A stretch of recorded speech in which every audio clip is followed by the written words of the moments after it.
Welcome to daily current affairs 365। आज का जो वीडियो है उसमें 28 और 29 के मार्च के जो मेन इंपॉर्टेंट करंट अफेयर्स है उसको शामिल किया गया है। लेकिन ये जो वीडियो है ना, ये आपको 30 ऑफ मार्च को मिलेगा। ठीक है, इस वीडियो में जो मेन न्यूज़ कवर किया गया है, 28 ऑफ मार्च को मनाया जाता है यूनिवर्सल एक्सेप्टेंस डे। ये देखो होता क्या है। फिर आप जानते हो प्राइम मिनिस्टर मोदी ने एक सेटअप किया है informal group of ministers on West Asia. उसकी पहली बैठक हुई थी न्यू दिल्ली में, अदानी पोर्ट। इसने इंडिया का सेटअप किया है फर्स्ट पोर्ट ऑफ रिफ्यूज। ये देखो होता क्या है, भारत में पहली बार सेटअप हुआ है। लगता है इंडिया वॉर की तैयारी कर रहा है। जो मिनिस्ट्री ऑफ डिफेंस है उसने 2 कॉन्ट्रैक्ट साइन किए हैं।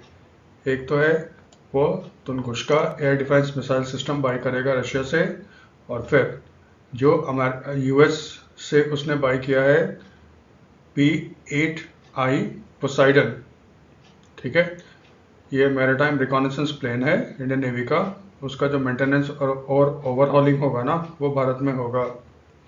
यही है न्यूज़। ठीक है, फिर इंडियन नेवी ने होस्ट किया है IONS मैरीटाइम एक्सरसाइज TTX 2026। ये होता क्या है, बीजेपी की लीडर साध्वी निरंजन ज्योति को अपॉइंट किया गया था chairperson of the national commission for backward class. उन्होंने अपना पदभार संभाल लिया। तो फिर ये national commission for backward class होता क्या है, उसके टर्म्स कितने होते हैं, कितने मेंबर्स होते हैं, उसके बारे में डिस्कस करेंगे। अरुंधति रॉय, इनका एक बुक है, ऑटोबायोग्राफी है, उसको सेलेक्ट किया गया है for the 2026 US book critic award के लिए। जुपल्ली कृष्णा राव जो तेलंगाना के मिनिस्टर हैं, उनको मिला है grand prize for contribution to world peace. Ministry of statistics and programme implementation, उसने 2025 का डेटा रिलीज किया है रिगार्डिंग लेबर। उसमें गवर्नमेंट ये कहता है कि 2025 में जो अनएम्प्लॉयमेंट रेट है भारत में, वो गिरकर कितना हो गया है, 3.1%। इसका मतलब क्या होता है, नेशनल हाउसिंग बैंक उसने लॉन्च किया है ग्रो सुगम पोर्टल। ये बेसिकली सर्विंग या रिटायर्ड डिफेंस पर्सनल और गवर्नमेंट एम्प्लॉयज़ के लिए है। ये है क्या, हम लोग फोकस करेंगे नेशनल हाउसिंग बैंक पे। ये है क्या, ये काम क्या करता है। SEBI securities exchange board of India, इसने प्रपोज किया है जो गिफ्ट कार्ड होगा वो एक्सक्लूसिवली इशू किया जाएगा किसी पर्सन के द्वारा, किसी को गिफ्ट किया जाएगा और इस पैसे को इन्वेस्ट किया जाएगा किसमें, म्यूचुअल फंड्स में। तो ये फिर गिफ्ट कार्ड का लिमिट क्या है, और बेसिकली ना हमारे देश में गिफ्ट पे जो टैक्सेशन सिस्टम है उसके बारे में जानेंगे। ठीक है, फिर पेट्रोल और डीजल, भारत में रिसेंटली गवर्नमेंट ऑफ इंडिया ने अनाउंस किया था कि वो एक्साइज ड्यूटी कट कर रहा है पेट्रोल और डीजल पे। तो भारत में पेट्रोल और डीजल का टैक्स स्ट्रक्चर है कैसा, ये जानेंगे। गवर्नमेंट ऑफ जापान ने एग्रीमेंट साइन किया है गवर्नमेंट ऑफ इंडिया के साथ, जिसमें वो जो ईयरली ODA होता है ना, ऑफिशियल डेवलपमेंट असिस्टेंस, जो वो दूसरे देश को प्रोवाइड करता है, उसमें गवर्नमेंट ऑफ इंडिया को वो प्रोवाइड करेगा 275.858 बिलियन येन। ठीक है, तो ये प्रोजेक्ट्स कौन कौन से इसमें आते हैं। रिजर्व बैंक ऑफ इंडिया ने फाइन किया है central bank of India, union bank of India और बैंक ऑफ इंडिया को। कितना फाइन किया, क्यों किया। यूएस के इतिहास में पहली बार ऐसा होगा कि जो अमेरिकन बिल ऑफ एक्सचेंज है, या जिसको हम लोग डॉलर बोलते हैं ना, करेंसी नोट्स, उस पर अमेरिकन प्रेसिडेंट का सिग्नेचर होगा, जो सिटिंग प्रेसिडेंट है। और सिटिंग प्रेसिडेंट अभी कौन है, डोनाल्ड ट्रंप साहब हैं। ये है क्या, इसके बारे में जानेंगे। ठीक है, ये सारा न्यूज़ हम लोग इसमें कवर करेंगे। और ध्यान ये रखना, ये स्ट्रिक्टली जो होता है ना एग्जाम पॉइंट ऑफ व्यू से होता है। इस पर ये नहीं होता, सेंसेशन नहीं होगा, इसमें सिर्फ होगा एग्जाम में ये रेलेवेंट है या नहीं है, उसी को ध्यान में रख के बनाया गया है, चूज किया गया है, हाईलाइट किया गया है। हमेशा की तरह हम लोग स्टार्ट करते हैं इंपॉर्टेंट डे से, यूनिवर्सल एक्सेप्टेंस डे। ये हर साल मनाया जाता है 20 ऑफ मई को। ठीक है, देखो थोड़ा समझ लो, फर्स्ट टाइम इसको मनाया गया था 2023 में। ठीक है, और ये मनाया कब जाता है, 28 ऑफ मार्च को। इसका मेन मकसद क्या है, इसका मेन मकसद ये है ना, जो इंटरनेट है आप उसको देखोगे, सारा इन्फॉर्मेशन नॉर्मली किस में रहता है, इंग्लिश में रहता है। यूनिवर्सल एक्सेप्टेंस डे का मतलब है कि जो इंटरनेट पे जो सारे फैसिलिटीज़ हैं ना, वो सिर्फ इंग्लिश में ना हो, वो रीजनल लैंग्वेजेस में भी होना चाहिए, जैसे कोरियन में हो, चाइनीज़ में हो, इंडिया में हिंदी में हो, और अलग अलग लैंग्वेजेस में होना चाहिए। इसीलिए इसको कहा जाता है यूनिवर्सल एक्सेप्टेंस डे। इसको देखो स्टार्ट किसने किया था। आईकान। आईकान होता है internet corporation for assign numbers and names and numbers. ठीक है, ये जो है ना, जैसे आप वेबसाइट यूज़ करते हो उसका नाम दिया जाता है ना वेबसाइट का, .in.com और ये सब, ये बेसिकली यही देता है internet corporation for assign names and numbers. इसने इसको स्टार्ट किया था in collaboration with the universal acceptance steering group. ठीक है, 2026 का थीम क्या है? Advancing universal acceptance for a multilingual and inclusive internet. तो थीम जो है 2026 का, advancing universal acceptance for a multilingual and inclusive internet. बस इतना याद रखना है। पहला याद रखना है कब मनाया जाता है, 28 मार्च को। थीम क्या है? Advancing universal acceptance for a multilingual and inclusive internet. आ जाओ वेस्ट एशिया पे। ईरान इराक का वॉर, सॉरी इराक नहीं, यूएस और इसराइल ने अटैक कर दिया ईरान पे। ईरान ने क्या किया है? उसने स्ट्रेट ऑफ हॉर्मुज को बंद कर दिया है, जहाँ पे वर्ल्ड का लगभग 20% ऑयल और गैस पास करता है। और भारत में भी main source of oil and gas का कहाँ पे है? वहीं पे है ना। सबसे ज़्यादा प्रॉब्लम वहाँ पे गैस का है। हम लोग लगभग 45 या 47% गैस जो है ना कतर से लेते हैं, और वो टैंकर जो आता था ना गैस का, वो स्ट्रेट ऑफ हॉर्मुज से ही आता था। वो सब आपने पिछले वीडियो में भी देखा हुआ है। ठीक है, गवर्नमेंट ऑफ इंडिया ने इस प्रॉब्लम से निपटने के लिए एक सेटअप किया है, informal group of ministers. Informal का मतलब है ना, ये परमानेंट नहीं है। ठीक है, परमानेंट बॉडी नहीं है, ये एक तरह का एडहॉक बॉडी है। ठीक है, ये जो बॉडी है ना, इनफॉर्मल ग्रुप ऑफ मिनिस्टर्स, इसके हेड कौन है? इसके हेड हैं डिफेंस मिनिस्टर राजनाथ सिंह। आपको यही याद रखना है कि इस ग्रुप के हेड कौन है? मिनिस्टर राजनाथ सिंह हैं, जो डिफेंस मिनिस्टर हैं। इसमें जो दूसरे मेंबर है ना, वो अमित शाह हैं। अमित शाह कौन है? Home minister, union minister for home affairs and cooperation.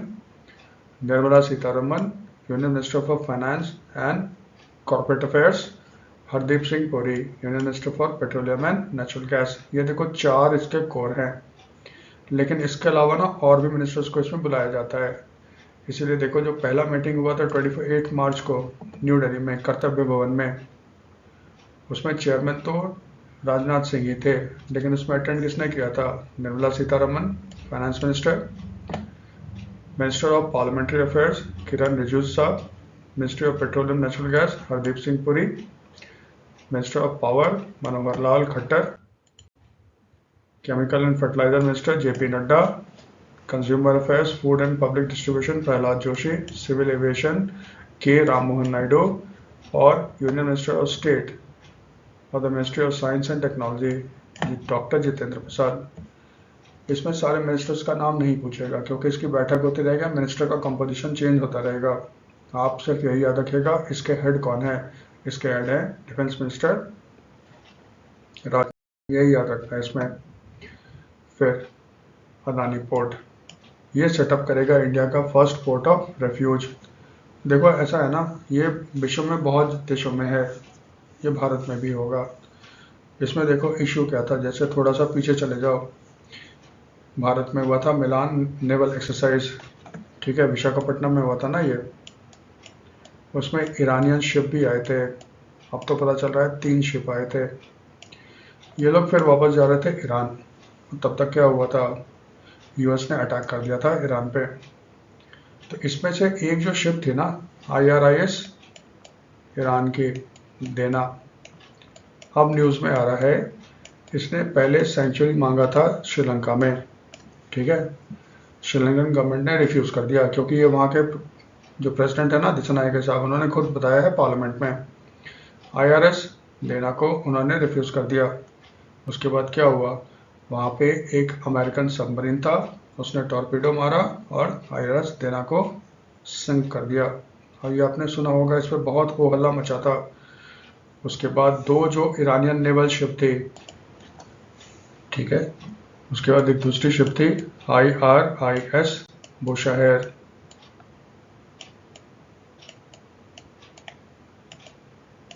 ये पहले भी कवर किया जा चुका है, ठीक है। उसको श्रीलंकन गवर्नमेंट ने आपका शरण दिया था, ठीक है। एक और तीसरा जो शिप था IRS लावन, इसने सेंचुरी मांगा गवर्नमेंट ऑफ इंडिया से, और गवर्नमेंट ऑफ इंडिया ने फिर इंडियन नेवी ने क्या किया, इसको कोची में सेंचुरी दिया है। ये तो देखो अपनी रिसेंट न्यूज़ था। इसका मतलब अगर कोई शिप डिस्ट्रेस में है, जैसे IRS देना डिस्ट्रेस में नहीं था, इसने कहा था हमें सेंचुरी दे दो, श्रीलंका ने मना कर दिया था। फिर IRS बुशहर जो है ना, उसने कहा कि मेरे इंजन में प्रॉब्लम हो रहा है, तब श्रीलंका ने कहा आप आ जाओ। IRS लवन ने भारत सरकार से मांगा था क्या, सेंचुरी। ये 3 इशू थे।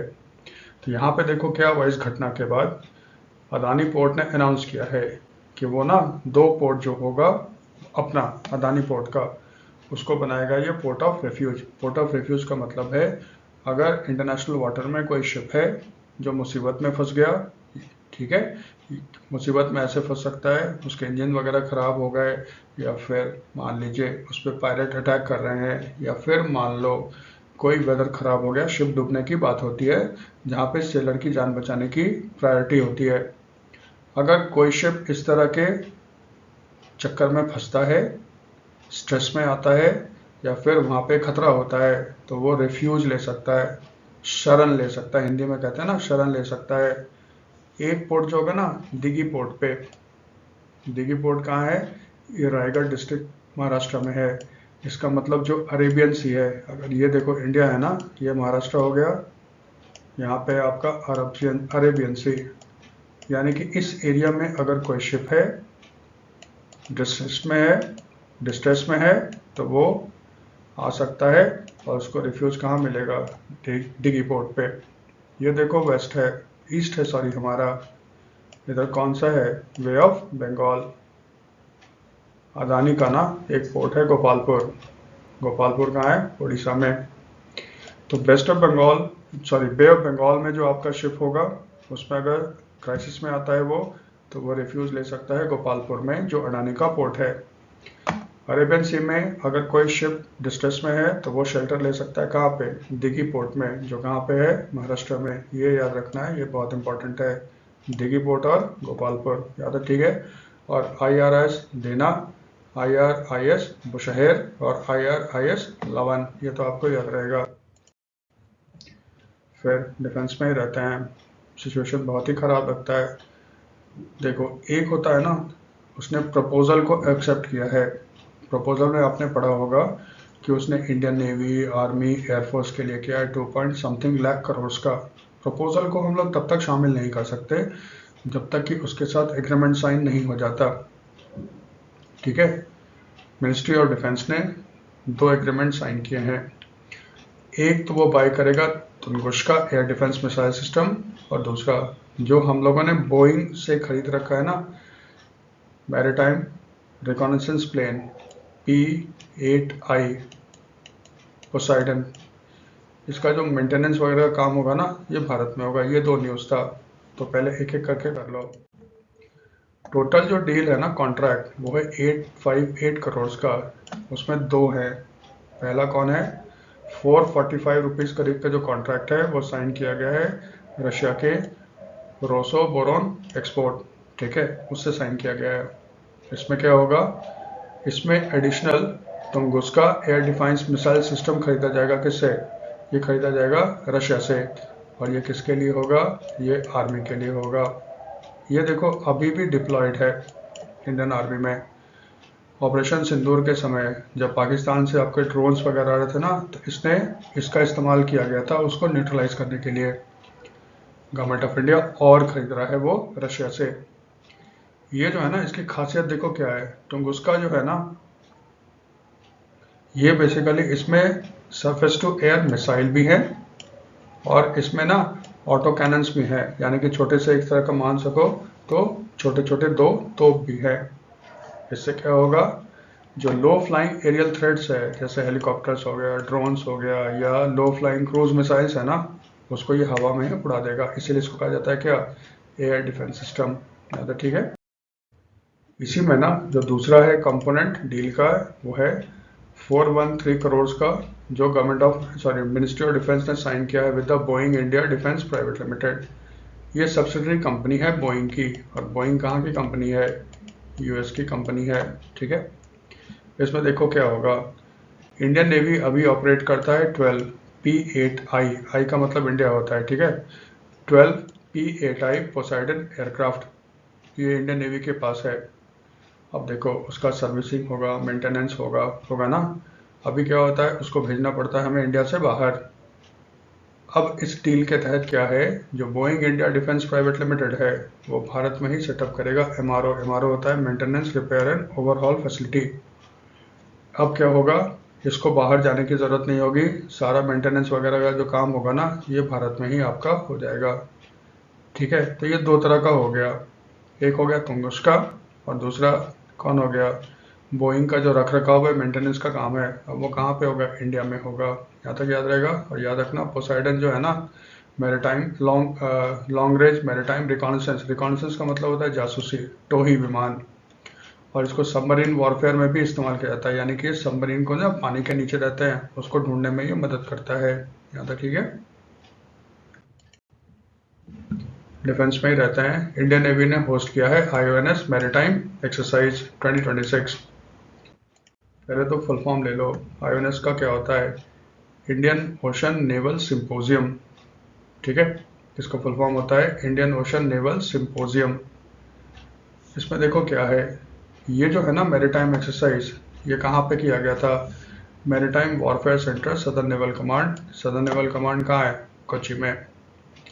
किस किस देश ने भाग लिया था, Bangladesh, France, Indonesia, Kenya, Maldives, Mauritius, Myanmar, Seychelles, Singapore, Sri Lanka, Tanzania और तिमोर लेस्ते। तो टोटल कंट्री कितने हो गए,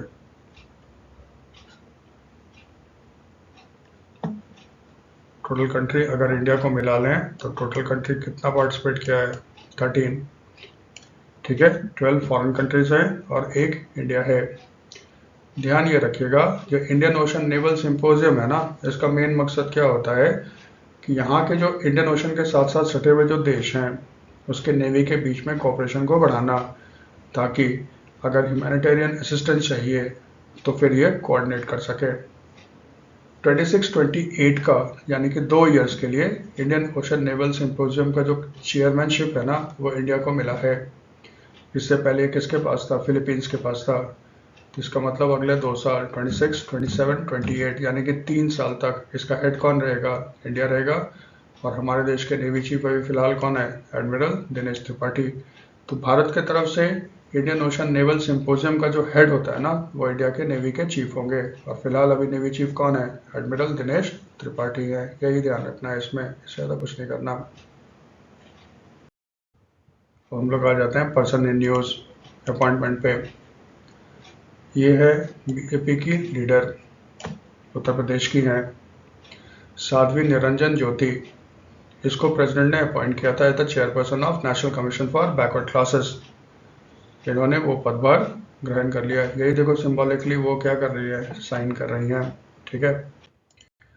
साध्वी निरंजन ज्योति जो है ना, ये उत्तर प्रदेश की हैं और नरेंद्र मोदी सरकार में ये मिनिस्टर थी 2014 से 2024। 2024 का जो इलेक्शन हुआ था लोकसभा का, उसमें ये अपनी सीट हार गई थी। उसके बाद आप जानते हो, जो इलेक्शन हार जाता है फिर मोदी गवर्नमेंट में उसको मिनिस्टर नहीं बनाया जाता।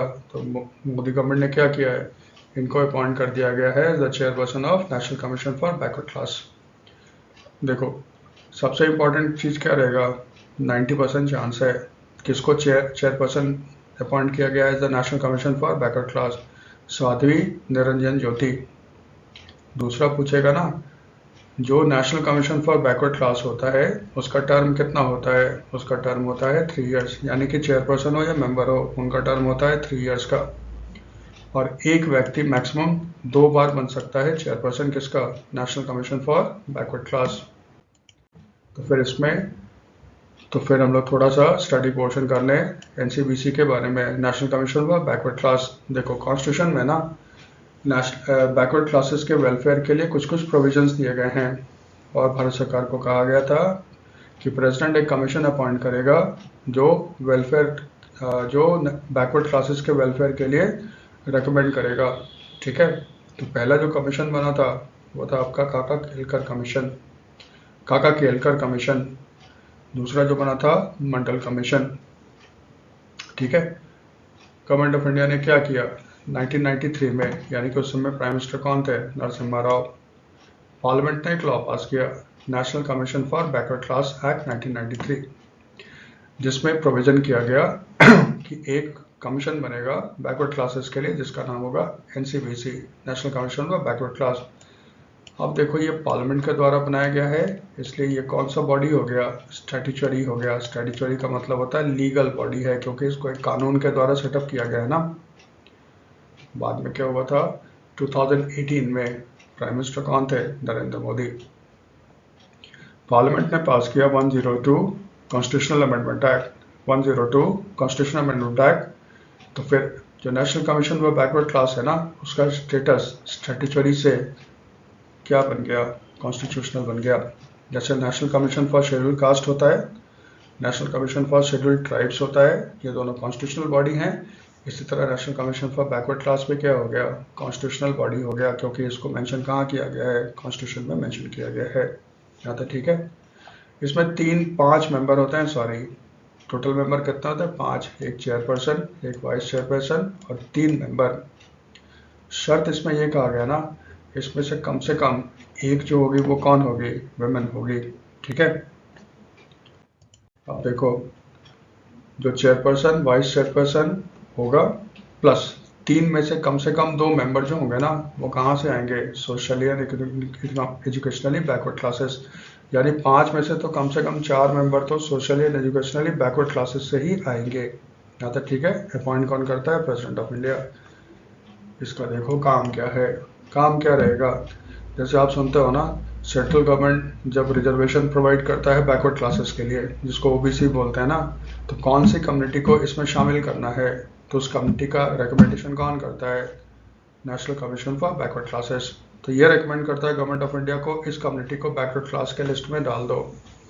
और फिर गवर्नमेंट को एडवाइस करता है कि सोशली और एजुकेशनली बैकवर्ड क्लासेस के लिए ना कौन कौन से सोशल इकोनॉमिक डेवलपमेंट के स्टेप्स उठाया जाए। प्लस कॉन्स्टिट्यूशन ने जो गारंटी किया है socially and educationally backward classes को, उसको ये देखना है कि ये ठीक से लागू हो रहा है या नहीं हो रहा है। आप सिर्फ याद रखना नए कौन बने, टर्म क्या है, मेंबर्स कितने होते हैं, इतना काफी रहेगा। अरुंधति रॉय, ठीक है, इन्होंने अपनी एक ऑटोबायोग्राफी लिखी है और उसने अवार्ड जीता है किसमें, 2026 यूएस बुक क्रिटिक अवार्ड, यही न्यूज़ में है। तो पहले अवार्ड का नाम जान लें, national book circle critic award 2026। ये देखो अवार्ड का नाम है। इसमें जो होता है ना, जो इंग्लिश भाषा में लिखा हुआ जो आउटस्टैंडिंग बुक होगा, 6 कैटेगरीज होते हैं, उसमें इसको अवार्ड जाता नहीं कि पहला शर्त क्या है, वो इंग्लिश भाषा में लिखा हुआ कोई वर्क होगा, नॉवेल वगैरह होगा। और इसमें टोटल कितने अवार्ड हैं, इसका 6 कैटेगरी हैं। हमें उससे मतलब नहीं है, हमें सिर्फ मतलब है किससे, अरुंधति रॉय से। 6 कैटेगरी में से एक कैटेगरी होता है ऑटोबायोग्राफी। ऑटोबायोग्राफी का मतलब होता है आत्मकथा। अरुंधति ने अपना एक ऑटोबायोग्राफी लिखा है, उसका नाम क्या है, मदर मेरी कम टू मी। ठीक है, ये क्रिश्चियन है, याद रखना।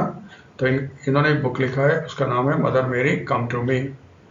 इस बुक को सेलेक्ट किया गया है और ऑटोबायोग्राफी कैटेगरी में ना इसको national book circle critic award 2026 दिया गया है।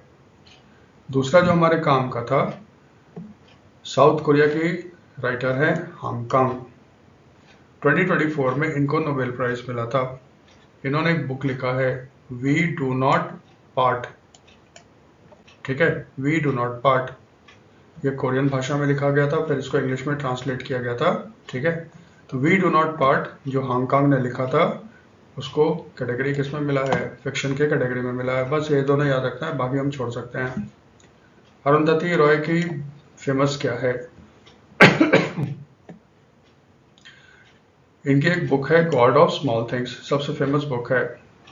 इस बुक को 1997 का बुक प्राइज मिला था, गॉड ऑफ स्मॉल थिंग्स को। ठीक है, ये इनकी फेमस बुक है, आप थोड़ा सा याद रखना। तो इसमें यही पूछेगा गॉड ऑफ स्मॉल थिंग्स की राइटर कौन है, अभी भी पूछता है। अरुंधति रॉय। मदर मेरी कम टू मी, ये किसकी ऑटोबायोग्राफी है, वो किसकी है, अरुंधति रॉय की है। हम लोग अवार्ड्स में ही रहते हैं। तेलंगाना के tourism culture and archaeology minister हैं, उनका नाम क्या है, जुपल्ली कृष्णा राव। इनको मिला है अवार्ड। अवार्ड कौन सा है, grand prize for contribution to world peace. ठीक है, ये अवार्ड कहाँ दिया गया था, international Buddhist conference on world peace हुआ था, कहाँ पे, हैदराबाद में। वहीं पे इनको ये अवार्ड दिया गया था। बस इतना याद रखना, उससे ज़्यादा कुछ नहीं रखना है याद।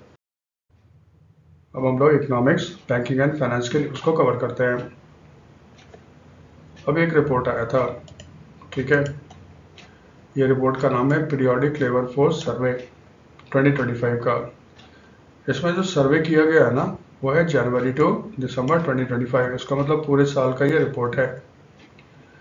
तो पीरियोडिक लेबर फोर्स सर्वे, देखो एक तो रहेगा फुल फॉर्म, पी का मतलब क्या, एल का मतलब क्या, एफ का मतलब क्या, एस का मतलब क्या। ये जो सर्वे रिपोर्ट है ना, इसको रिलीज करता कौन है, union ministry of statistics and programme implementation. तो फिर सर्वे करता कौन है, सर्वे करता है एनएसओ। एनएसओ क्या होता है, national statistics organisation.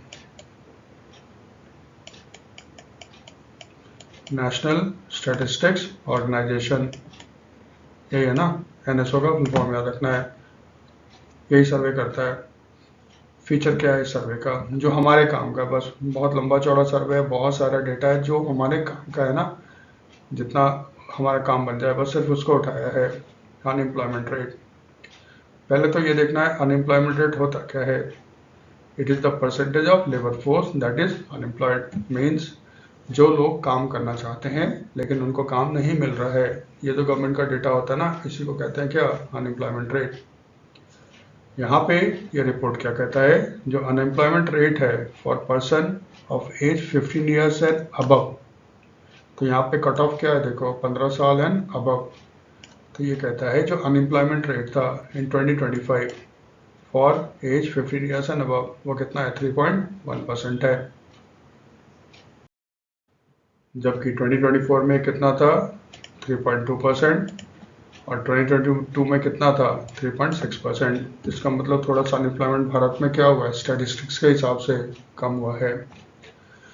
Rural areas में ना 2025 में जो अनएम्प्लॉयमेंट रेट था वो था 2.4%, और अर्बन में था 4.8%। इसका मतलब 100 आदमी जो काम ढूंढ रहे हैं उसमें से अर्बन एरिया में 4.8 आदमी को काम नहीं मिला, और रूरल एरियाज में 2.4 आदमी को काम नहीं मिला। ये गवर्नमेंट का स्टैटिस्टिक्स है, इसी को याद रखना है।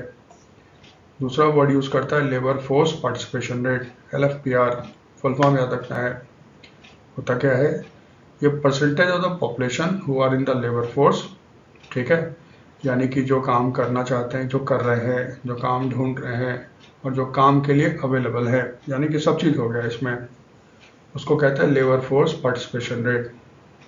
वो कहता है 2025 में ये कितना था, 59.31%, यानी कि जो काम कर रहे हैं, जो काम ढूंढ रहे हैं, या जो काम करने के लायक हैं, 100 में से 59.31% जो थे ना, वो बेसिकली क्या करते थे, वो लेबर फोर्स में है। Percentage of the population who are in the labour force. Rural कितना था, 40%, अर्बन कितना है, 79.1%।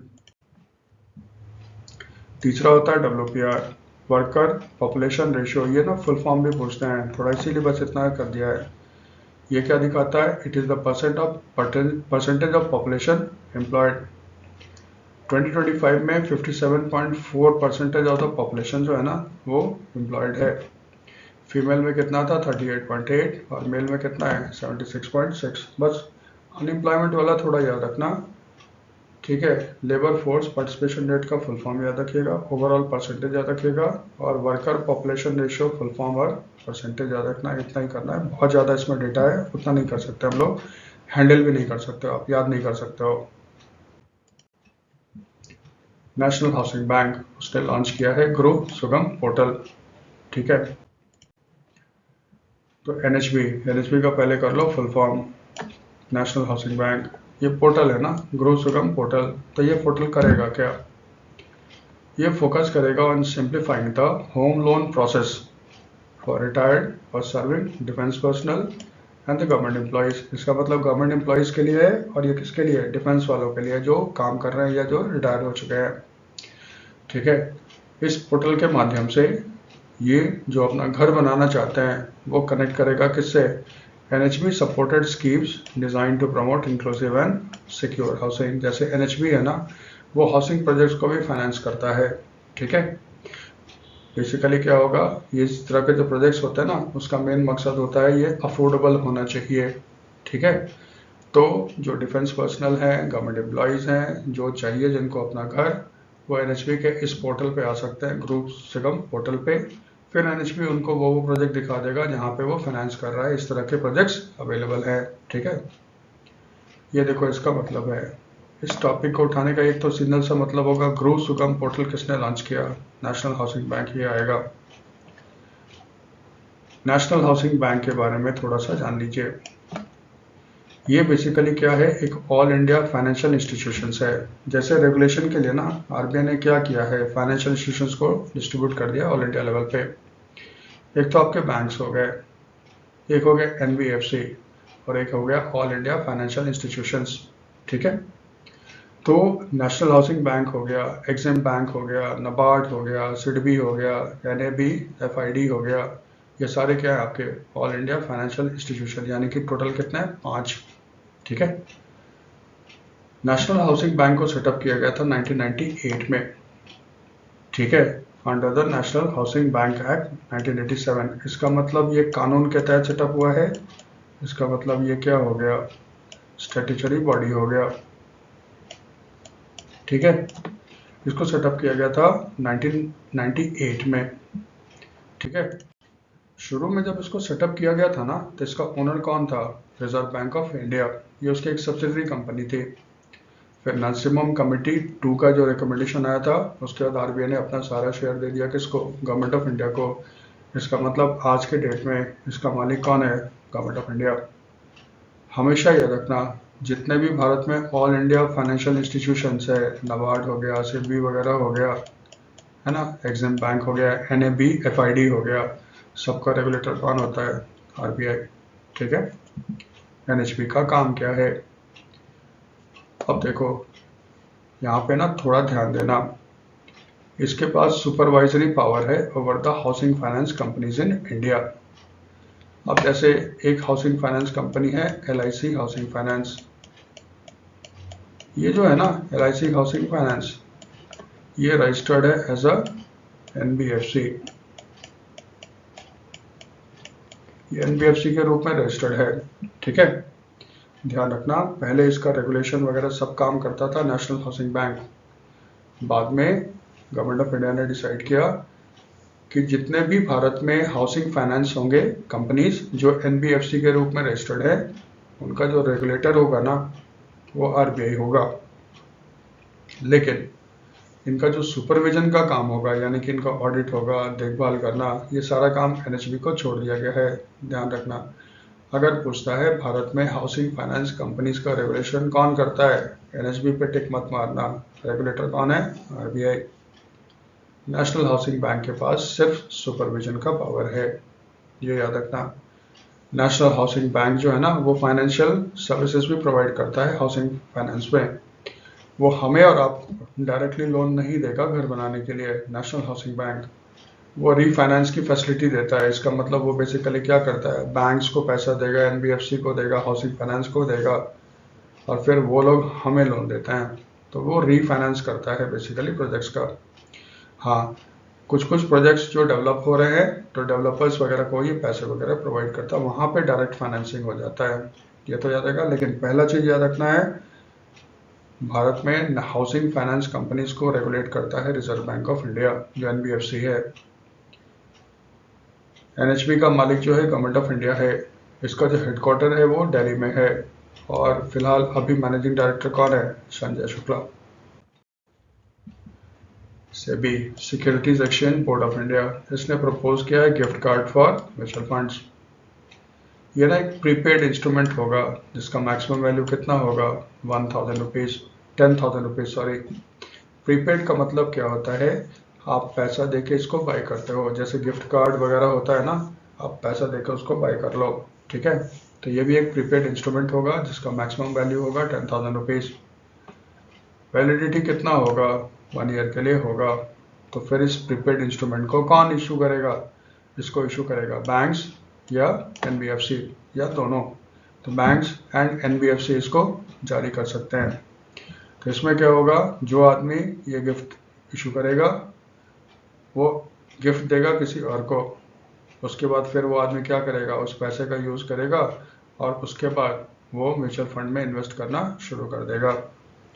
ये जो गिफ्ट कार्ड होगा फिजिकल फॉर्म में होगा या फिर हो सकता है किसमें, डिजिटल फॉर्म में हो सकता है।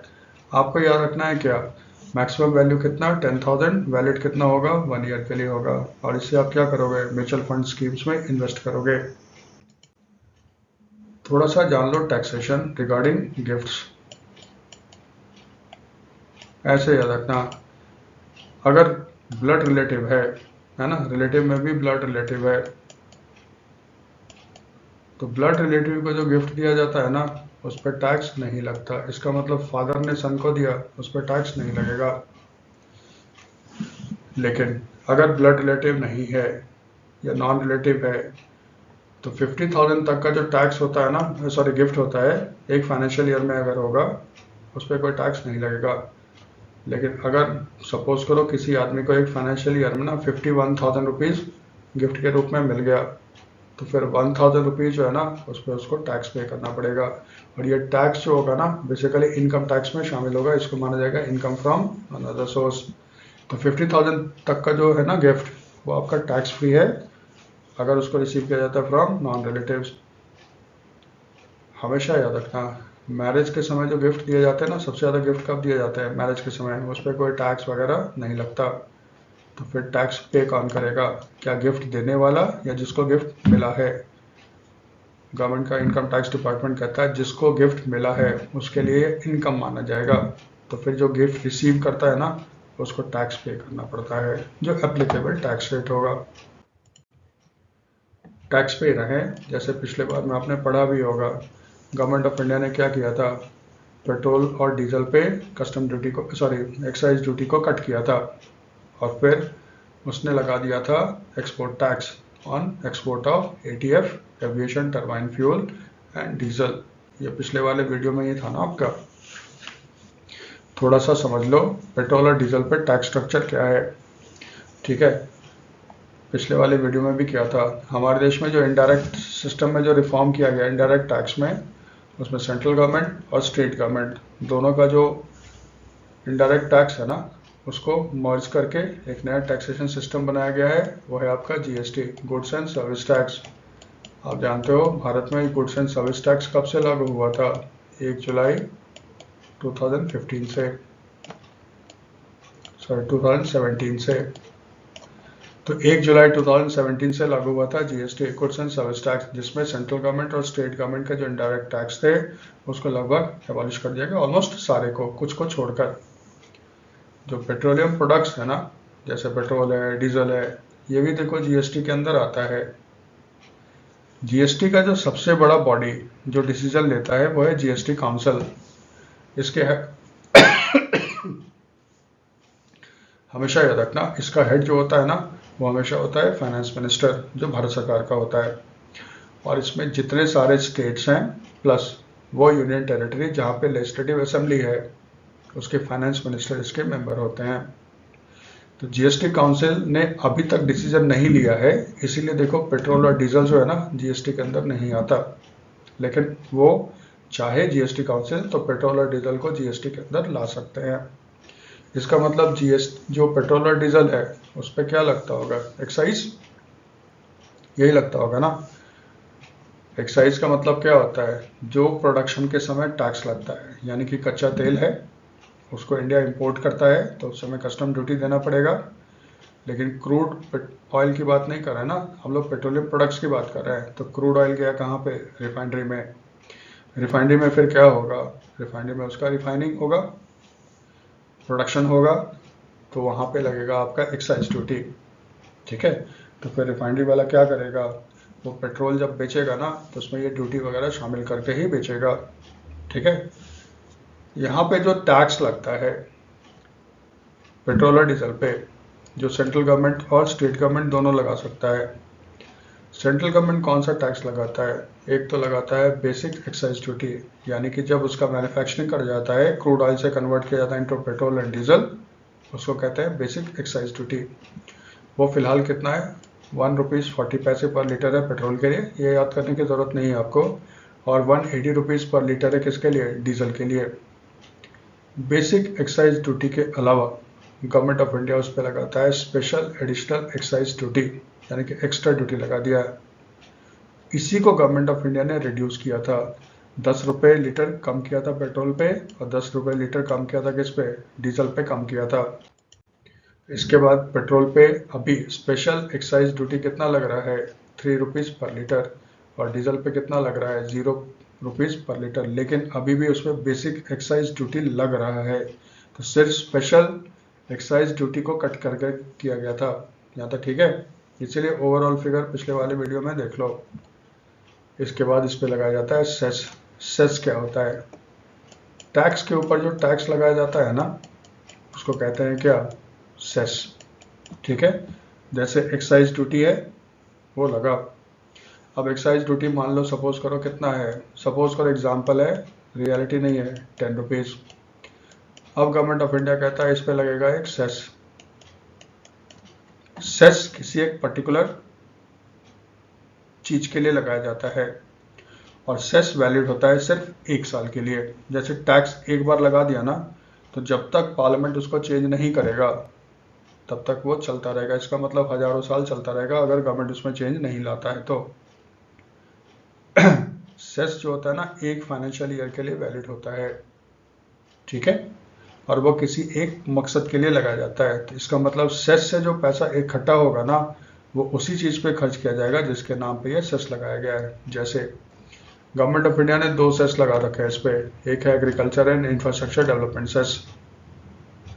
इसमें पेट्रोल पे है ₹2.5 पर लीटर, और डीजल पे कितना है, ₹4 पर लीटर। जैसे फॉर एग्जांपल सपोज करो पेट्रोल पे एक्साइज ड्यूटी कितना लगा रखा है, ₹10। इसमें स्पेशल और वो सब मिला के हम लोग कर रहे हैं, एग्जाम्पल है। अब agriculture infrastructure development cess petrol पे कितना है, ₹2.50। इसका मतलब 10 का ₹2.50 हो जाएगा, ऐड हो जाएगा। ठीक है, ये इसमें ऐड हो जाएगा। और डीजल पे कितना है, ₹4 पर लीटर, तो डीजल का जितना एक्साइज ड्यूटी वाला बनता है उस पर ₹4 और ऐड हो जाएगा। ये जो पैसा इकट्ठा होगा वो गवर्नमेंट ऑफ इंडिया खर्च करेगा कहाँ पे, एग्रीकल्चर इंफ्रास्ट्रक्चर डेवलपमेंट के लिए। दूसरा जो सेस है ना, वो है रोड एंड इंफ्रास्ट्रक्चर सेस। इसके लिए फिर पेट्रोल पे और कितना लगेगा, ₹5 पर लीटर, और डीजल पे लगेगा ₹2 पर लीटर। इसका मतलब देखो, एक्साइज हो गया, बेसिक हो गया, सॉरी बेसिक एक्साइज ड्यूटी हो गया, स्पेशल एडिशनल एक्साइज ड्यूटी हो गया, वो तो फिर फिलहाल डीजल पे 0 है ना। उसके बाद एग्रीकल्चर सेस लगेगा, फिर रोड एंड इंफ्रास्ट्रक्चर सेस लगेगा। ये सारे चीज उसमें जुड़ते चले जा रहे हैं पेट्रोल पे और डीजल पे। उसके बाद आएगा पेट्रोल पंप पे। तो हर स्टेट में आपका ये पेट्रोल पंप अलग अलग होता है। स्टेट गवर्नमेंट के पास पावर है ना, वो उस पर वैल्यू एडेड टैक्स लगा सकता है, वैट। जीएसटी आने के बाद वैट खत्म हो गया है, लेकिन क्योंकि पेट्रोल डीजल जीएसटी में नहीं आता, इसलिए अभी भी पुराना वैट चलता है। ये स्टेट टू स्टेट डिफर होता है। जैसे आप देखोगे 3-4 दिन पहले हिमाचल प्रदेश सरकार ने स्पेशल सेस लगा दिया है, जो भी पेट्रोल और डीजल बेचेगा किसमें, हिमाचल प्रदेश में। इसीलिए देखिएगा ना, क्योंकि वैल्यू एडेड टैक्स हर स्टेट अलग अलग रेट्स पे लगाता है, इसलिए कभी दिल्ली का जो पेट्रोल और डीजल का रेट होगा वो देखना उत्तर प्रदेश में डिफरेंट होगा, हरियाणा में डिफरेंट होगा, तमिलनाडु में डिफरेंट होगा, केरला में अलग होगा, क्योंकि वैल्यू एडेड टैक्स जो है ना, वो हर स्टेट का अलग अलग होता है। इतने सारे टैक्स देने के बाद हमें पेट्रोल पंप पे मिलता है पेट्रोल और डीजल। ये क्लियर है, ये टैक्स स्ट्रक्चर होता है पेट्रोल और डीजल का। फिर आरबीआई ने गवर्नमेंट ऑफ इंडिया के साथ एग्रीमेंट साइन किया है, ठीक है, और उसने अनाउंस किया है कि जो WMA लिमिट होगा ना for the first 6 months of the financial year 26-27, वो कितना होगा, वो कह रहा है कितना होगा 2.50 लाख करोड़। और ये किस पीरियड के लिए होगा, अप्रैल और सितंबर 2026। ये सिर्फ सेंट्रल गवर्नमेंट के लिए है। स्टेप बाय स्टेप समझ लेते हैं। WMA क्या होता है, वेज एंड मीन्स एडवांस बोलते हैं इसको, ठीक है। इसको इंट्रोड्यूस किया गया था 1 अप्रैल 1997 पे। इसमें देखो क्या हुआ था, पहले जो डे टू डे एक्सपेंडिचर होता है भारत सरकार का, जिसको हम लोग थोड़ा और अच्छे भाषा में कहें तो रेवेन्यू एक्सपेंडिचर और रेवेन्यू रिसिट जो होता है, ठीक है। तो जो डे टू डे एक्सपेंडिचर होता है ना, कभी कभी क्या होता है उसमें मिसमैच हो जाता है। मिसमैच का मतलब क्या हो गया, गवर्नमेंट के पास पैसे कम आए और खर्च ज़्यादा हो गया। तो फिर आप जानते हो डे टू डे जो मिसमैच होगा उसमें गवर्नमेंट को फिर क्या चाहिए, पैसे चाहिए, क्योंकि भाई उसको तो खर्च करना है ना। आप जानते हो बैंक, भारत सरकार और स्टेट गवर्नमेंट का बैंकर कौन है, RBI, ठीक है। यह है क्या, RBI। तो फिर गवर्नमेंट ऑफ इंडिया क्या करता था, वो ना ad hoc treasury bills issue करता था और ये दे देता था RBI को। इसके बदले RBI उसको प्रोवाइड कर देता था लोन्स। इससे होता क्या था, जो गवर्नमेंट ऑफ इंडिया का जो फिस्कल डेफिसिट था ना, वो मोनेटाइज हो जाता था।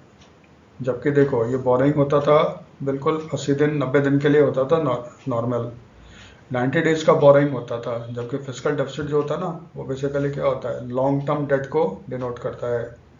यहाँ पे हो रहा था प्रॉब्लम। इसीलिए क्या हुआ था, 1997 में गवर्नमेंट ऑफ इंडिया और RBI के बीच में एग्रीमेंट हुआ। उसमें ये हुआ था, गवर्नमेंट और RBI ने डिसीजन ये लिया कि ये जो एडहॉक ट्रेजरी बिल है ना, जिससे कि फिजिकल डेफिसिट मोनेटाइज हो रहा है, मोनेटाइज का मतलब ना वो कैश में परिवर्तित हो रहा है, मनी सप्लाई बढ़ा रहा है, उसको डिसकंटिन्यू कर देंगे। उसके जगह पे लाया गया WMA। और इसको इंट्रोड्यूस कब किया गया था, 1 अप्रैल 1997 को। ये थोड़ा सा हिस्टोरिकल है, इसको याद रखिएगा, 1 अप्रैल 1997 को। इसका मतलब एडहॉक ट्रेजरी बिल कब खत्म हो गया, 31 मार्च 1997 को, है ना। तो इसमें देखो जैसे कुछ कुछ एग्जाम्स होते हैं ना, जो पीछे का भी क्वेश्चंस पूछा करते हैं, SSC हो गया या फिर आपका PCS वगैरह हो गया, उसमें ये सब पूछ लेता है एडहॉक ट्रेजरी बिल को कब खत्म किया गया, 31 मार्च 1997 को। और WMA को कब इंट्रोड्यूस किया गया, 1 अप्रैल 1997 को। यहाँ तक ठीक है।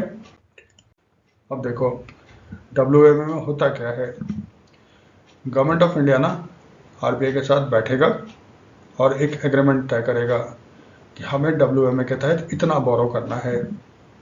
बोरो करना है किसके लिए, शॉर्ट टर्म के लिए बोरो करता है गवर्नमेंट ऑफ इंडिया से RBI से, ताकि वो अपने कैश के रिक्वायरमेंट को पूरा कर सके। देखो अभी लोग स्टेट गवर्नमेंट की बात नहीं कर रहे हैं, हम लोग सिर्फ सेंट्रल गवर्नमेंट पे फोकस हैं। तो गवर्नमेंट ऑफ इंडिया जो वेज एंड मीन्स एडवांस के तहत जो बोरो करता है ना RBI से, उसको रीपे करना पड़ता है विद इन 3 मंथ्स। यहाँ पे देखो बहुत जगह ना आपको 90 डेज दिखा मिलेगा, ठीक है। जो ओरिजिनल एग्रीमेंट साइन हुआ था RBI और गवर्नमेंट ऑफ इंडिया में, उसमें 90 डेज वर्ड यूज़ नहीं किया गया है, उसमें विद इन 3 मंथ्स यूज़ किया गया है। ये थोड़ा ध्यान रखना, आप चेक कर सकते हैं नेट पे। ये बेसिकली इकोनॉमिक सर्वे जो है ना, उसमें आपको मिल जाएगा ये, ठीक है। उस समय का सर्च मारोगे मिल जाएगा। तो यहाँ पे ड्यूरेशन जो होता है उसमें गवर्नमेंट ऑफ इंडिया जो है ना, जब उधार लेगा वो विद इन 3 मंथ्स उसको चुकता कर देगा। लेकिन सपोज करो गवर्नमेंट ऑफ इंडिया को और पैसा चाहिए, यानी कि जो लिमिट तय हुआ ना उससे ज़्यादा पैसा चाहिए, तो फिर उससे ज़्यादा जो पैसा वो उधार लेगा ना RBI से, उसको कहा जाएगा ओवरड्राफ्ट फैसिलिटी, है ना। तो इसका मतलब देखो क्या हो गया, इसका मतलब ये हो गया कि अप्रैल से सितंबर के बीच में टोटल बोरिंग कितना कर सकता है गवर्नमेंट ऑफ इंडिया, WMA के तहत 2.50 लाख करोड़। अगर गवर्नमेंट ऑफ इंडिया इससे ज़्यादा एक्सीड कर गया, इससे ज़्यादा पैसा ले लिया, उसको माना जाएगा ओवरड्राफ्ट। तो फिर ओवरड्राफ्ट गवर्नमेंट ऑफ इंडिया को 10 कंसेक्यूटिव वर्किंग डेज के अंदर क्लियर करना होगा।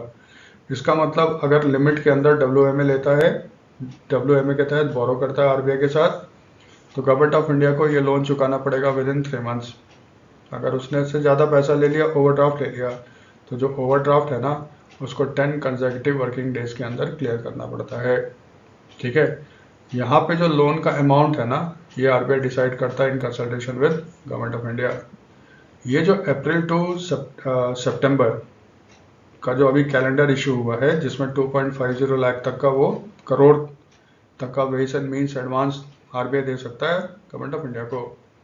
उसमें यह कहा गया है कि अगर 75% लिमिट आ गया, यानी कि 2.50 लाख करोड़ में से 75% तक बोरो कर लिया भारत सरकार ने, उसके बाद आरबीआई इशू कर सकता है कि वो आरबीआई कंसीडर कर सकता है कि वो फ्रेश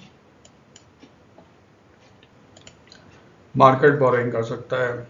यहाँ तो ठीक है, इसमें सिंपल से याद रखना, अप्रैल टू सितंबर के लिए टोटल WMA कितना है, 2.50 लाख करोड़। WMA के तहत गवर्नमेंट ऑफ इंडिया को पैसे वापस कब करने पड़ते हैं, विद इन 90 डेज। उससे ज़्यादा बोरो करेगा तो उसको ओवरड्राफ्ट माना जाएगा, उसको 10 दिन कंसेक्यूटिव वर्किंग डेज के अंदर उसको क्लियर करना पड़ता है गवर्नमेंट ऑफ इंडिया को। तो अब आ गया बात इंटरेस्ट रेट्स का।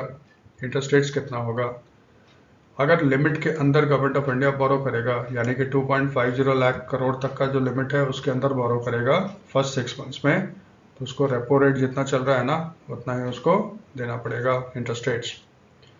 अगर गवर्नमेंट ने एक्सीड कर दिया, ओवरड्राफ्ट हो गया, तो फिर उस पर पेनल्टी रेट लगेगा। पेनल्टी रेट क्या होगा, रेपो रेट प्लस 2%। 2% क्या हो गया पेनल्टी रेट, तो फिर रेपो रेट। तो आज के डेट में, यानी कि 28 तक, या जिस दिन वीडियो हम लोग बना रहे हैं 28 ऑफ मार्च को, है ना, 28 है ना, 29 हो गया, 29 ऑफ मार्च को ये वीडियो बन रहा है। तो 29 ऑफ मार्च को रेपो रेट कितना है, 5.25%। यहाँ तक ठीक है। हम लोग लोन पे रहते हैं। जापान गवर्नमेंट ऑफ इंडिया को 275.85 बिलियन येन का ओडीए असिस्टेंस प्रोवाइड करेगा इन 26-27। ठीक है, ओडीए देखो क्या होता है, देखो ये डिप्लोमेसी का पार्ट होता है। हर कंट्री अपना रीच बढ़ाने के लिए और अपने कंपनी का बिजनेस बढ़ाने के लिए दूसरे देशों को ना डेवलपमेंट पर्पस के लिए वो लॉन्ग टर्म लोन देगा, जिस पे इंटरेस्ट रेट्स बहुत कम होता है। भारत भी करता है, आप सुनते हो अफगानिस्तान को दे रहा है, श्रीलंका को दे रहा है, भूटान को दे रहा है, नेपाल को दे रहा है। तो भारत उतना ज़्यादा पैसा नहीं है तो इसका अमाउंट कम होता है।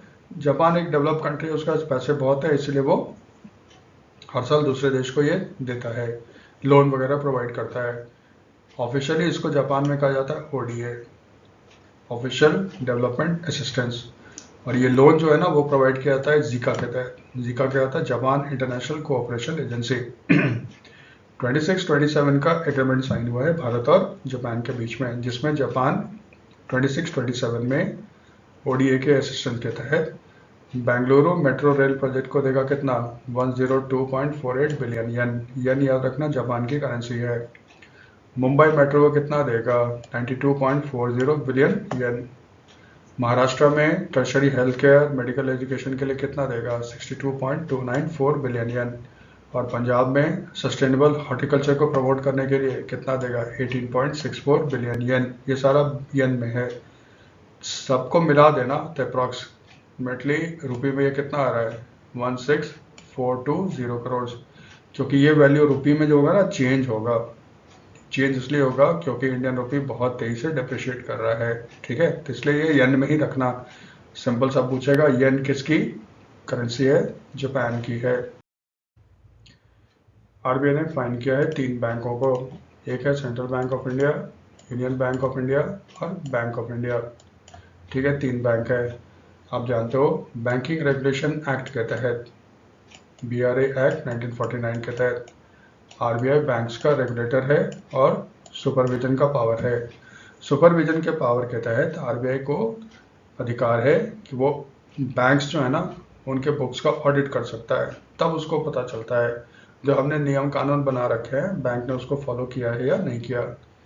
इसी पीरियोडिक इंस्पेक्शन में उसने पाया कि central bank, union bank, bank of India ने उसके नियम कानून को नहीं माना। अधिकतर पूछेगा ना पैसा पूछता है या किस बैंक को कितना फाइन किया, लेकिन थोड़ा ये भी ध्यान रखना कारण क्या था। सेंट्रल बैंक ऑफ इंडिया को फाइन किया गया है 63.60 लाख। क्यों, केवाईसी जानते हो, नो योर कस्टमर। आरबीआई का रूल है, जब भी आप बैंक्स में कोई भी कस्टमर आएगा, लोन अकाउंट खोलेगा, सेविंग अकाउंट खोलेगा, करंट अकाउंट खोलेगा, एफडी आरडी खोलेगा, उसका केवाईसी होना चाहिए। और उसका जो भी केवाईसी होगा ना, बैंक उसको अपलोड कर देता है सेंट्रल केवाईसी रिकॉर्ड रजिस्ट्री के पास। इसके लिए टाइमलाइन होता है कि बैंक को इतने टाइम के अंदर करना पड़ता है, सेंट्रल बैंक ने नहीं किया। फिर पिछले वीडियो में भी कर चुके हैं बीएसबीडी अकाउंट, ठीक है, ये अलग से भी किया हुआ है, एक लिंक दे देंगे, फिर से उसको पढ़ लेना क्योंकि इसमें से कुछ भी पूछ सकता है। Basic saving bank deposit accounts जो जनधन अकाउंट में ऑफर किया जाता है ना, इसमें आरबीआई का रूल यह है कि एक बैंक में एक ही जनधन अकाउंट हो सकता है या बीएसबीडी अकाउंट हो सकता है, ठीक है। लेकिन सेंट्रल बैंक ने क्या किया था, कुछ कुछ कस्टमर ऐसे थे उनका ना पहले से जो बीएसबीडी अकाउंट था एक और खोल दिया। इसका मतलब आरबीआई के रूल का वायलेशन हो गया ना। बीएसबीडी अकाउंट का ना एक लिंक दे देंगे, आप उसको देख लेना, जरूर देख लेना क्योंकि ये एवरग्रीन है, कभी भी पूछ सकता है। आरबीआई ने फाइन लगा दिया यूनियन बैंक ऑफ इंडिया पे। फाइन कितना लगा है, 95.40 लाख रुपीस। क्यों फाइन लगा भाई, जैसे अनऑथराइज इलेक्ट्रॉनिक ट्रांजैक्शंस होते हैं, उसके बाद कस्टमर क्या करता है, वो बैंक को तुरंत नोटिफाई करता है। आरबीआई का रूल है, जिस समय कस्टमर आपको नोटिफाई करे उसके 10 वर्किंग डेज के अंदर वो पैसे रिवर्सल करने पड़ते हैं। इसमें भी लेकिन कस्टमर को ना तुरंत करना पड़ता है, ऐसा नहीं है कि 1 साल के बाद कर रहे हैं, ठीक है। तो फिर यहाँ पे क्या होगा, कस्टमर का अनऑथराइज ट्रांजेक्शन हुआ, इलेक्ट्रॉनिक ट्रांजेक्शन, उसने बैंक को नोटिफाई किया, लेकिन बैंक ने विद इन 10 वर्किंग डेज जितना उसका अनऑथराइज ट्रांजेक्शन हुआ था ना, उसने कस्टमर के अकाउंट में नहीं डाले। आपको याद रखना है, विद इन 10 वर्किंग डेज में बैंक को ये करना पड़ता है। Bank did not provide customer with 24/7 access to report unauthorised banking transaction through multiple channels. RBI कहता है कि बैंक को ये चैनल बना के रखना पड़ेगा ताकि कस्टमर तुरंत बैंक्स को ये इंफॉर्मेशन दे दे। बैंक ने किया नहीं, इसलिए इस पर फाइन लग गया यूनियन बैंक पे। बैंक ऑफ इंडिया पे फाइन कितना लगा है, 58.50 लाख रुपीस का। क्यों, उसने एडहॉक सर्विस चार्जेस वगैरह कलेक्ट किए in certain priority sector loan account having less than 25,000 rupees, ठीक है। 25,000 तक का जो लोन था उसने उसमें सर्विस चार्ज, इंस्पेक्शन चार्ज वगैरह ले लिया था। और ये लोन किस में ली दिया गया था, प्रायोरिटी सेक्टर लोन के लिए, जबकि आरबीआई ने साफ कहा है कि आप ये कलेक्ट नहीं कर सकते हो। बैंक ऑफ इंडिया ने किया, इसलिए इस पर फाइन लग गया कितना, 58.50 लाख का, ठीक है। दूसरा, बैंक ऑफ इंडिया में क्या था, जो टर्म डिपॉजिट रिसिप्ट्स होता है, टर्म डिपॉजिट्स में क्या आता है, एफडी और आरडी, फिक्स्ड डिपॉजिट्स और रिकरिंग डिपॉजिट्स। इसमें क्या है कि अगर आप उसको छोड़ दोगे ना तो फिर उस पर भी आपको इंटरेस्ट देना पड़ता है। आरबीआई कहता है जो एफडी आरडी थे मैच्योर हो गए थे, लेकिन कस्टमर इसको कलेक्ट करने के लिए उस समय नहीं आया, तो जितने समय कस्टमर ने बैंक में छोड़ दिया था मैच्योरिटी के बाद, उसके बाद भी बैंक्स को देना पड़ता है इस पर इंटरेस्ट। उसने उस पर इंटरेस्ट नहीं दिया, इसलिए इस पर लगा दिया गया है क्या, फाइन। फिर डोनाल्ड ट्रंप मैग्लोमैनियक है, ठीक है। इसने एक नया शगुफा छोड़ा है। शगुफा क्या छोड़ा है इसने, एक रूल बन गया है यूएस में। अभी तक अमेरिका का जो करेंसी होता था उसको ग्रीन बैक भी बोलते हैं, डॉलर, उसको बिल बोलते हैं यूएस में। उस पर कभी भी ना यूएस के प्रेसिडेंट का सिग्नेचर नहीं होता था। पहली बार ऐसा होगा कि एक sitting American president Donald Trump, अब जो करेंसी इशू होगा ना, करेंसी नोट्स यूएस में, उस पर इसका भी साइन होगा। ये 3 प्रोटोटाइप रिलीज किए गए हैं, इसी में से कोई एक इस्तेमाल किया जाएगा करेंसी के नोट्स पे, ठीक है। अब देखो इसका बैकग्राउंड समझ लो।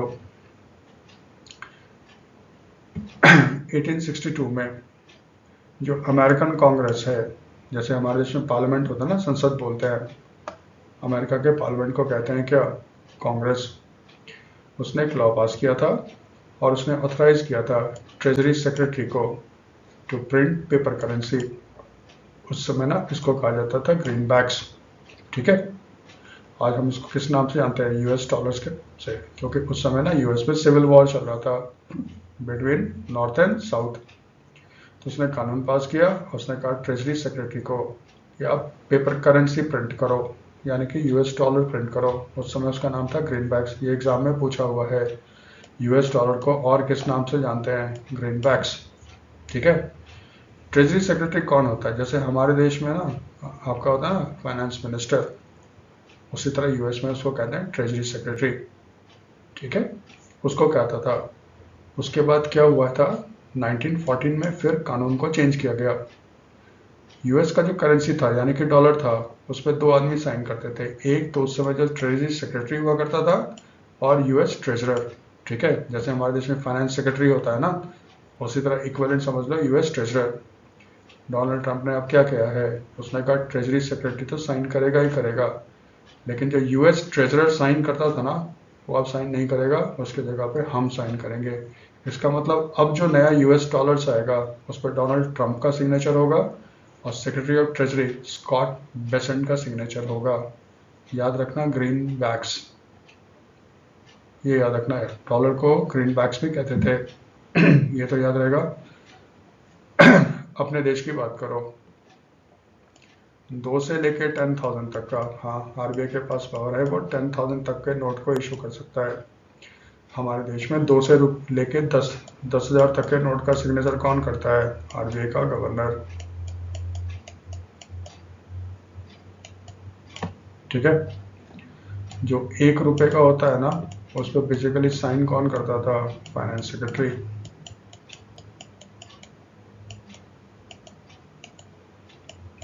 इस पे साइन करता कौन है? फाइनेंस सेक्रेटरी साइन करते हैं। ये याद रहेगा। आज की वीडियो में देखो ये सारे न्यूज़ थे, है ना। अगर आपको वीडियो सही लग रहा है तो अपने फ्रेंड्स के साथ शेयर करो। ठीक है, कुछ कमेंट करो। Thanks for watching.